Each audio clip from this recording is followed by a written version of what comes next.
When I came to the United States, my first experience with the power companies and power utilities was that it was plenty and available all the time, which was something amazing for me, given my background, my past, that all I saw, all I knew was blackouts. It was just the way of life. Having continuous power was something quite new and life-changing. But in the summer of 1992, as you may know, Hurricane Andrew hit the South Florida area and knocked out power to perhaps most of the South Florida area. It was a quite devastating hurricane. It was The direct hit. It had not happened for many decades before, at least not in that magnitude, where a hurricane category 5 or 4, when it made landfall, hit the area so directly, almost perpendicularly from the Atlantic Ocean. And it caused major destruction. The area was utterly unprepared. I guess the building codes were not up to par to withstand strong hurricanes. Many areas of South Florida were utterly devastated. Power was knocked out for many weeks. In some areas, we're talking about over a month, even in areas that were not directly hit, that were sparsely damaged. The power was out for, I want to say, more likely 4 weeks in my area where I used to live, north of the Miami area. There, the hurricane barely touched the area. However, the power had gone out in my neighborhood for many weeks. I want to say about 4 weeks. And we had a lot of inconveniences and trouble at first, mostly adjusting to the store closures. We were running out of food and water. We were kind of anxious about that. Work had closed. Factories were closed. So, of course, work income was basically non-existent. My parents did not have almost any benefits as far as paid vacation time. Factories around there provided very little, if any, time off benefits. So if you were off, you were not getting paid by and large. It was an immigrant community, mainly. It still is. And abuse and the low benefits were abound. They were the norm. Still are, most likely. So the most egregious part of this story is that we got charged just as much or more for our utility bill, our power or electric energy bill. We got charged more than if we had power for the 3, 4, 5 weeks that we did not. The power company was allowed, found a way to charge every single customer, especially those of immigrant background, especially those in areas where there is poverty and very little political power. They found a way to charge those people for the damages caused by the hurricane and the repairs, and it was through their monthly bill. If you wanted your lights to come back on, you better pay the bill that you're being sent. If you want your lights to stay on after weeks of it being off, the power company figured that they dramatically raise your bill for that month, make you pay. And they were very assured that you will happily pay because of the suffering that you had already endured. So they took advantage of the situation many, many times. They took their monies, they took their millions, likely from insurance policies that they had perhaps up to the time. They took their millions from the federal and state governments, from emergency coffers, emergency response funds, etc. And they unlocked millions, and they took also from their own coffers that they had built over time on the backs of every customer they had. So that was Florida Power and Light, FPL known in the area. And that was my first experience from the power company. The electric bill, of course, was among and still is among the highest expenses of any household, perhaps apart from food expenses, the mortgage or rent, and perhaps if you have any car notes, maybe those 3 payments are more than your electric bill. But other than those 3, your electric bill is likely your highest bill. Perhaps now only being rivaled by a lot of people's cell phone bill, which a lot of people's cell phone bill is just ridiculous at this point.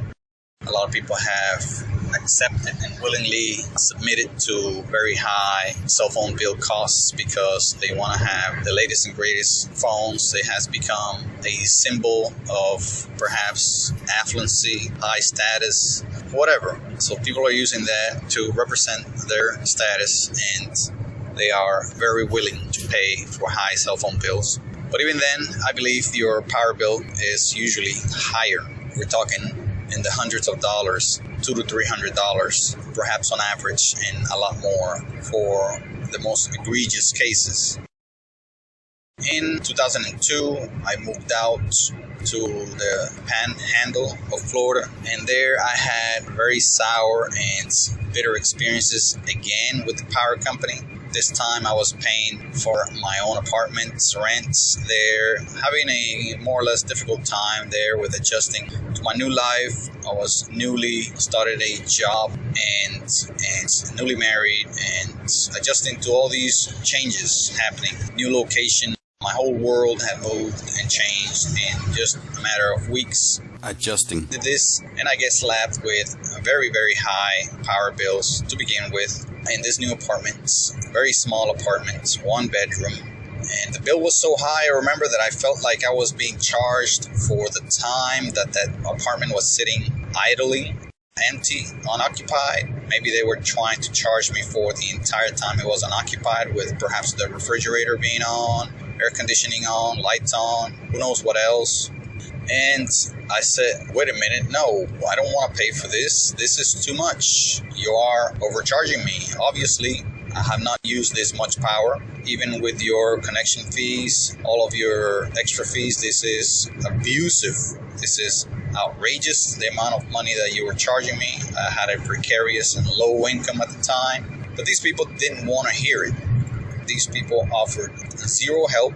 Their first reaction was to blame me and advise me to pay or lose services. So being as frustrated as I was at the time and defiant To an obviously abusive system which offered no help, offered no kind of flexibility, no kind of forgiveness, no kind of malleability with my payments and how much and how long do I have to pay. They didn't want to hear any of that. They wanted their money, and they wanted their money then and there. If not, I was to get my service shut off. So I agreed, okay, shut my service off. I don't want your service if you're going to be this abusive.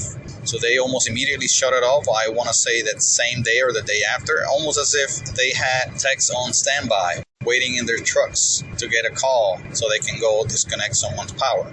So apparently they have the resources on standby to disconnect your power. But they apparently didn't have the resource to attempt to help you a little bit. Maybe work with you, maybe give you a little bit of a discount as a newly installed customer. Maybe give you a little bit of time to pay for your bill. Maybe spread out your bill, break it up a little bit. No, they didn't offer any of that help. They didn't point me in any direction for any kind of aid, even being a very low paid member of the time. They perhaps heard my foreign sounding name, my foreign sounding way of speaking, accent, and they decided, okay, we're not going to even mention any kind of help to this guy. We really don't like him, so F him and disconnect his power. That's the attitude I detected from the power company of the time. I am not really sure who covered the area, which was one company, the Panhandle region there. And long story short, I ended up having to reconnect power after a few things came together financially. I couldn't be without lights. I couldn't be without refrigeration. Didn't have the money to invest in any other alternative. There wasn't really any other alternatives to energy. We didn't have the technology then that we have now with powerful batteries and solar panels or other means of producing electricity. So it was either the utility company or nothing. And having to work odd hours, irregular hours, long days. This was just not a choice to be so inconvenienced and uncomfortable at your home. I have met people that did go without air conditioning in response to perhaps what I think is high power bills. And this individual, I remember mentioning a few times that he did not use his air conditioning at all, any time of the day or night, which was quite impressive and demonstrative of the frustration and the abusive rates that these companies have, and the very many people that actually cannot afford it, that need it but cannot afford it. These electric companies seem to have this sadistic pleasure in making you suffer, disconnecting your power, having you pay for reconnection charges, late fees. They tack on insurance fees on you. Perhaps your rates are higher, so you end up paying more if you are a person of low income having trouble keeping up paying for your power bill. They pretty much blame it on you. They blame you for not having much money. They blame you for being late. They don't care whether you're being late because you're sick, you're disabled, you didn't have a job, you lost your job. They don't care. They just think that you have the money. You just don't want to pay it on time. That's their first and only assumption. And that's what they act on. That's their first response. Disconnect your power, no questions asked. Many people have died as a result of these companies disconnecting power. There are stories abound for you to see the reports on, news reports, and even court cases that have settled because power companies have disconnected. People with disabilities, people in old age, people with young kids